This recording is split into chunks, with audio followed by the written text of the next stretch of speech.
Hi, everyone, and welcome to STOked, the ultimate Star Trek online podcast. This is episode 112, and I want to say good morning, or actually at this point, good afternoon, to all of the fine folks in the jblive.tv chat room who are watching this with me and playing through the missions and throwing questions at the devs and all kinds of stuff. Hey, everybody, look at you guys go. I love it. Give them a good shout out. So we got a big episode for you this week. Big in terms of content, but not big in terms of length. It's focused and action-packed and can deliver exactly what you want in the shortest amount of time I can possibly make it for you because I have a lot to cover. First up, it's Tactical View, and I review the new mission Operation Gamma and share my thoughts, and also kind of the big news I think it means for the game, so stay tuned for that. And then after that, we're going to have a chat with the JMan. He's going to cover everything from Jem'hadar ship sets that we just saw on the new mission, crafting updates, and even a potential new exploit the devs are already hot on the case on. All right, enough with that. It's time for Tactical View.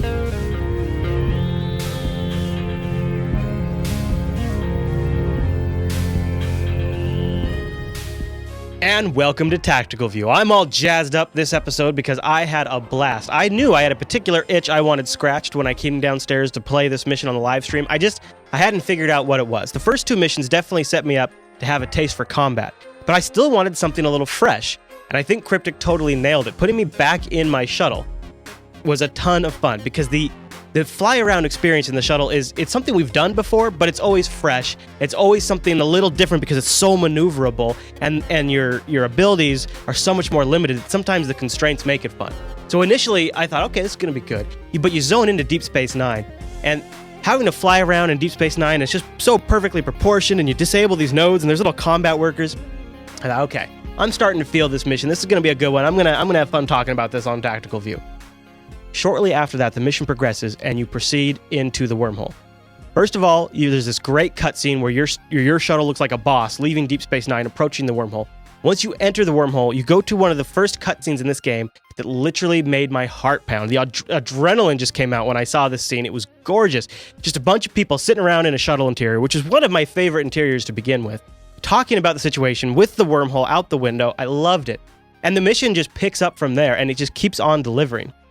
Once you get on the other side of the wormhole, you're presented with a great dialogue scene with one of my favorite VOs we've seen yet, with a female lead Ferengi character. I thought she did a great job. That's me, the best trader with the biggest deals in the sector.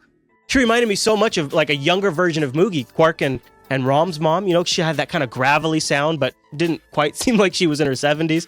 I really liked that character, and she sends you off on these class-specific errands for science, tactical, and engineer. And I started flying around and kind of getting a little lost, and thankfully Brandon was in the chat room from Cryptic, and he says, Chris, I don't know if you noticed, but the rocks have coloring, and those colorings are your mission classes. And so blue meant science, and it was after that, I won't say it was a cinch, but it was definitely a lot easier. Getting all of those, though, proved to be a thrill. Having to dial in the different scanning modes depending on what type of particle it found, and if I get it wrong, when it's timed, I blow up, or the thing blows up with a high chance of blowing me up.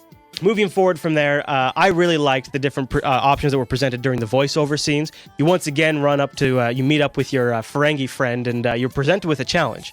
Do you want to destroy her, or do you want to befriend her and try to save her?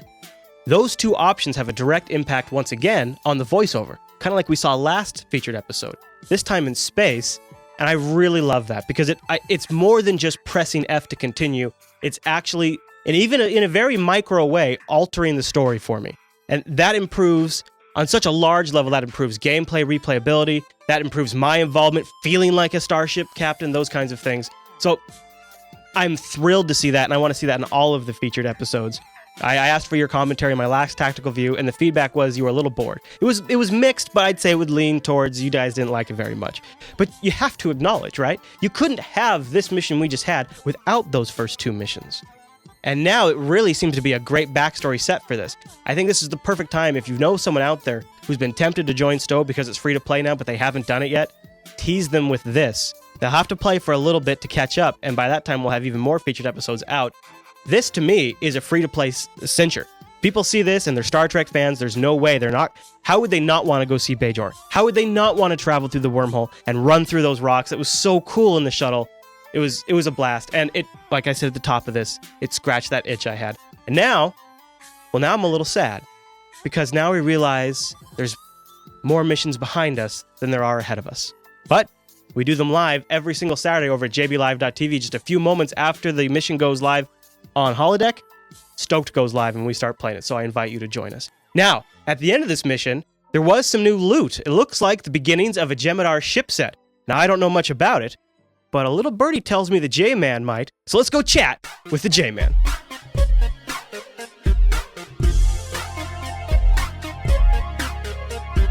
It's been a while since the J-Man's been on the show, and he, even though he's not feeling very well, offered to come on and chat with a few popular topics with us. And J-Man, welcome back. It's always good to have you here. It's always good to be back. So I've got a list of questions here, and one of the first ones I want to move to the top of that list is I just got done playing the new featured episode, which I'm sure I'll talk about in Tactical View. So anyway, at the end of it, you're rewarded with a new Jem'hadar component, and it's 2 of them are part of a set. And I'm sure a lot of people have questions about that. Do you want to? Let's just start at the top here. Any info you can share with us about that new set? Well, as I might have mentioned before, I've kind of stepped up into the role of being an owner of all the space and ground sets that are in Star Trek Online. So this is actually the first one that I was able to create myself from the ground up. Awesome, so really? If it's completely OP and everybody ends up using it and hating it or loving it, then it's all my fault. Well, so let me know. That's the great thing about patches, right? Right. So that's pretty cool. Now, what kind of details can you share about like actually what it does? Well, one of the pieces that were given out this week that I've already had some questions come up about is what the heck good is 1% perception in space? It's really difficult to map out exactly how all the math works because there are so many moving parts included with the difference between perception and cloak and stealth and all that stuff in space. But 1% can, in certain circumstances, mean as much as a 2-kilometer increase in your overall detection ability of cloaks. And this is a passive bonus that you're getting on this deflector. So it's a really nice little boost. Don't let the fact that it's only 1% turn you off from it. All right, okay, that's fair. I do want to let people know that the shield will be coming soon. I'm not sure exactly which episode it's attached to, but it is a 3-piece set, and the shield actually does change your ship. I was trying to get clearance to show you some pictures of it, but I didn't in time for the show, but it's awesome. You guys are going to love this, and it's one more pretty to put on your spaceship while you're flying around in space. So. Well, maybe we'll get lucky and there'll be like a tweet leak this week or something of it, and we can see it. Well, okay, while we're sticking on the whole topic of the most recent episodes, the last mission where you beam down to Bajor, you can go into the holodeck, and you have a couple different options. The one that I did is you beam into a shuttle bay, and then you fight a changeling. And I'm a boss. I dominated this changeling like it was nothing. And now I have a changeling in my inventory. Yeah. What do I do with that? Well, okay, to be honest, you were on a holodeck. Those changeling stasis boxes were supposed to be removed from your inventory when you left the holodeck. And that's how it worked for most people. I think there was some transaction server issues or something on the cleanup scripts that weren't firing properly. Well, why would the holodeck give me one? Is there going to be something for them in the future? Well, we're hoping to. In the future, when we... one of the goals on my plate in the near future is to go back to the episode, The New Link, and fix up that changeling fight so that it's a more interesting fight, more like the boss. Not quite the same as the one that you fought in the Bajor episode, but more similar and more interesting and more fun. And when we do that, instead of just getting random loot off of the changeling whenever you fight them, you won't actually kill them. You will instead capture them in these stasis boxes, and then we hope to introduce some sort of a bounty turn-in. So that's but doesn't that sort of stray into the territory of another currency and top? So then you have GPL, you have energy credits and dilithium, and well, possibly. STF but changelings are going to be extremely rare anyway. So it'll be more like a 1-for-1, probably kind of trade-in ratio or something like that. Yeah, it's more of a canon reference thing rather than trying to make anything really special out of it. It's just sort of a fun thing. Yeah. Well, that's cool. So now my part in the voiceovers for these episodes was it was epic. It was great. Don't downplay best Bajoran in Star Trek history and all of Star Trek. I think so. Maybe? Yeah. Well, at least I said the least, so that kind of almost makes him a winner in that category right there. But you've had a couple of different roles. You have the Ferengi that's at Deep Space Nine, which I love, and I was there when you were recording that one. Yep. I was also there when you were recording the Krillin scene in the conference room, and I remember. It's so funny, J-Man, because I remember what they were kind of, at that time, you weren't working for Cryptic, and obviously they didn't want to leak it to me, so they couldn't be really specific about what was happening. Mm-hmm. But I remember them coaching on the different lines you had to give, and now to get to see those play out, man, it's pretty epic.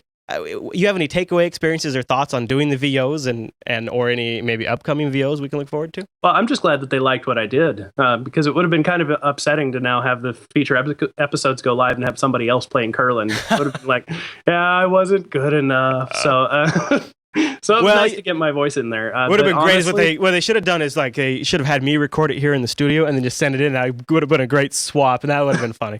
But no, all right. So you jerk. Are you more Curlin coming from you?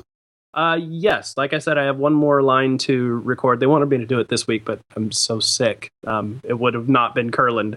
That's going to be in episode 5, I think. Mm-hmm. They kind of give this out in piecemeal. Nobody but the content team knows exactly what's going out in these feature episodes. Well, and the great part about voiceover work is you can record it at pretty much any stage during before in a large window of the stage of the development of the mission, because you don't really have to have a lot of other stuff done for it.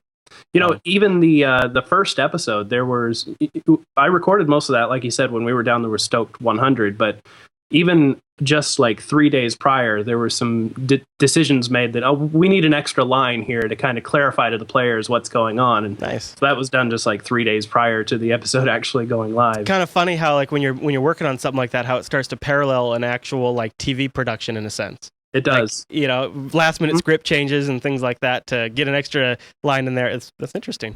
Talk about last minute changes. That Changeling fight was, one thing good about the Changeling fight that I've taken away though is that I had to do a whole lot of what's called FSM work, finite state machines, which is like dumb AI, basically telling the AI of the game how to react to things. When the name is that tedious, the work must be even more tedious. It is.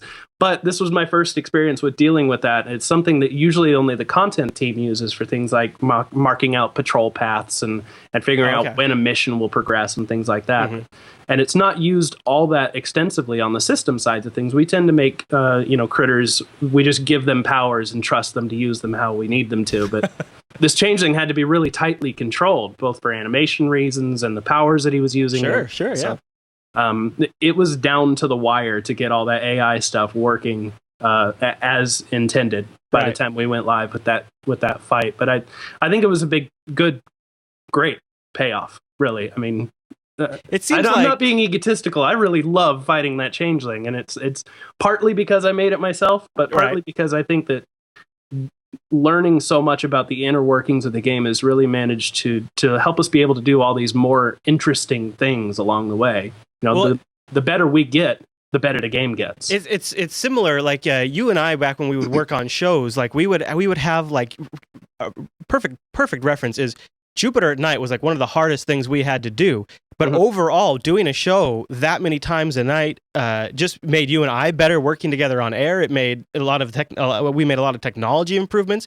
And I wouldn't be surprised to see a lot of parallels when working on these featured episodes where the team really has to come together and really perform. Absolutely. Yeah. These are a big, major challenge to get out the door, working, and all of the moving parts moving in the right direction, working together each week when we do these feature episodes. And every time that one more gets put out and one more gets pulled together, it just feels like the whole team is learning so much more about working together and doing new fancy things with new technology and learning about the edges of the technology that we can push and the edges that we can't. Yeah. Speaking of that kind of stuff, do you want to talk about some stuff coming down the road? The number one question when I said to the Jupiter Force, we're going to have the J-Man on the show, the number one thing they all asked is, can he give us any details about crafting revamp? Because both of you and Al have been on the show and mentioned it's in progress. Yeah. But is it really early days, or where are we at? It's actually just at this point, I finished a design doc for the outline. So we've had a number of design meetings fleshing out specific details of what we want to do with the crafting system. And it's just gotten to the point where basically myself and Al and the producers and everything like that have basically said, okay, this is a plan we can see working. We want to see it documented. So I had to go just this past week while working from home. I made the design doc for crafting, and it's basically at this point is under review for final approval before we start working on implementation. So you guys are starting to get a good idea of how you want it to work and how the actual practicalness of it would be, but it's still at that phase. Well, it's cool. It's still at a point where there are so many things about it that could change that we're not really comfortable talking about any of it. Because, when you start changing one little thing of a system, who knows what else will have to change to adapt. And I would have to think that right now, most eyes are on the ball of the featured episode right now. So there's only so much you're really going to really dive into that while you're still, Well, yes and no. I mean, yes, that's our immediate goal. Absolutely. We have this, and then we have a few events that are being planned as well that are going to roll out shortly after. But I think you've seen some tweet leaks regarding that, like the one from a space station. Yes, just went out this looking out the window. Week. Yeah, that has something to do with one of the events that are coming up. So those are kind of the short-term targets. But there's been more and more talk over the past week or two. We're starting to ramp up to plan what's going to be coming out in season 6 and exactly what sort of timelines we're looking at, which features we think we can do by then, and which ones we're going to have to put on season 7 or whatever. So there's starting to be more and more discussion about reaching forward at this point. Yeah, I guess you always have to kind of be planning so that way you can keep running, you can keep moving even when you're got stuff in progress. Okay, you ready for the second question that I get the most when I ask the Jupiter Force? Okay. And that was, any updates on things we can do with gold pressed platinum? We actually just recently had a design meeting about this. It was actually my first time to work with Stahl now that he's back on the project. Yeah, Derek. Yeah, I know him. I think that's Dimitri?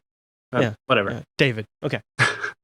But it was really nice to actually work with him on this. And this was one of the things I was saying. We were starting to get our designs in place for determining which features could come with season 6 or which ones need to take precedence over others and things like that. We all agreed from this meeting that Gold Press Platinum is something that we want to continue to flesh out. So that is something that will eventually be seen. The problem right now is that it's not. There's a whole lot of things that we want to do with the system that will take a whole lot of time from other teams that are doing things like content and new environments. And it's just got to be one of those, like in the grand perspective of things, it's important, but it's not. I mean, right? It's got to be there's other things to focus on besides Gold Press Platinum. That's always been my take on it. And so it's something we definitely want to and have plans to flesh out and give people more of a purpose, not only to obtain it, but give it more of a...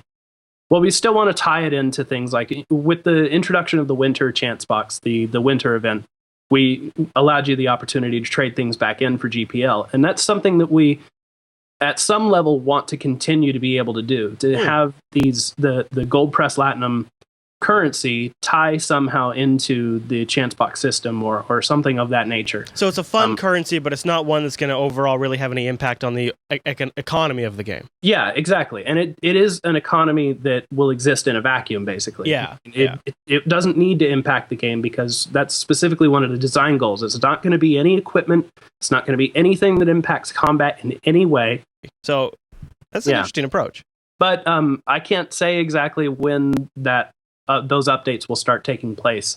I would personally like to start seeing them just roll out on a regular basis whenever we can squeeze one or two more like fun things to buy off the store or anything like that. But I don't honestly know. It's not on the schedule just yet. So we'll kind of just have to wait and see how we can squeeze it in. Word. Now, also something else that came up recently was a little improper BOF action. Now, of course, every captain has his own policy on his crew, but I guess there was a situation that some people were going to start calling Voldemort number 2, but I think that was a little bit of an exaggeration. Actually, it's a pretty long-standing term for this. I guess it's sort of Voldemort, sort of a general term for a lot of different bugs, but so it's sort of a catch-all phrase. The exploits that cannot be named. Right, exactly, which kind of goes back to some forum stuff. Yeah. And I guess some forum stuff came up again. Only this time it was kind of caught by one of the new moderators, and you brought it to your attention, and you're starting to look into something. Can you share some details? What this is? Because I'm not familiar with it. We've had a number of people like Electo, Suricata, a couple other guys have stepped up to be like community-led members, moderators on the forums, and they're just doing a wonderful job. I want to give a shout out to them, but specifically to Suricata, just for going above and beyond his duty here. He actually was able to send me repro steps for the improper BOF slotting exploit, where you can manage to get like a a commander science on a tactical escort, things like that. Okay. So we actually finally got reproduction steps on this exploit. We're able to reproduce it in-house, track down what the issue was, and there's actually a fix in the pipeline right now to be tested by QA. So we're hoping that within the next week, maybe 2 weeks, this can be completely squashed. And if we get it right, I'm going to try to also get us a fix-up script so that anybody that's already got bridge officers in the wrong slots gets them automatically unequipped, just so we can put an end to it once and for all. Word. Yeah. All right, J-Man. Well, that's everything I had on my question list. Is there any other topics you want to toss up or anything else you want to bring up before we go? No, I think most of the big questions that people have were actually going to be put off. I understand you're having another guest next week. I think that guest will handle most of the bigger questions. Okay. It's really great. I want to say it's really great to hear all of the feedback that you guys have had about, I'm still new here on STO, and it's always awesome to see something that I've created, like the Jem'hadar set or the Changeling or anything else that I've had my hands on directly to hear people talking about. So we love hearing the feedback, even if it's not so positive, because we're still human. I mean, we're awesome, but we're still human.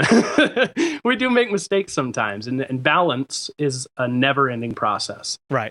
Never work under the assumption that anything that we've done is a finished task. Right. We always want to get it to a point where it works good enough that it doesn't break everything else, but it's not ever going to be really done. So let us know if you have feedback. Word. Well, J-Man, thanks for coming on the show, and I'm sure we'll chat with you soon. I need that salvage.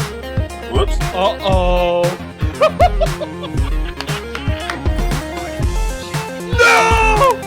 No way! Oh man, I was backing off too.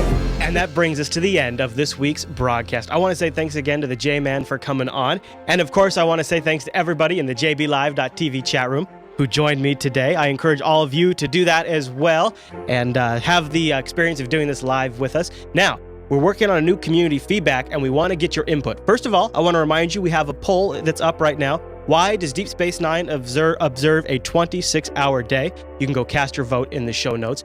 But also, are you aware of something that you think that might be an exploit or something that's overpowered and needs to be rebalanced? Let us know. Email us STOked@JupiterBroadcasting.com. We'll begin investigating those and cover those in upcoming community feedback. And of course, anything that we discover, we work with Cryptic to help fix the game. But sometimes you guys need a platform to get those things out there. So email us, let us know about them, and we'll start investigating them. All right, everyone. Well, thanks so much for tuning in to this week's episode of Stoked, and I'll see you right back here next week.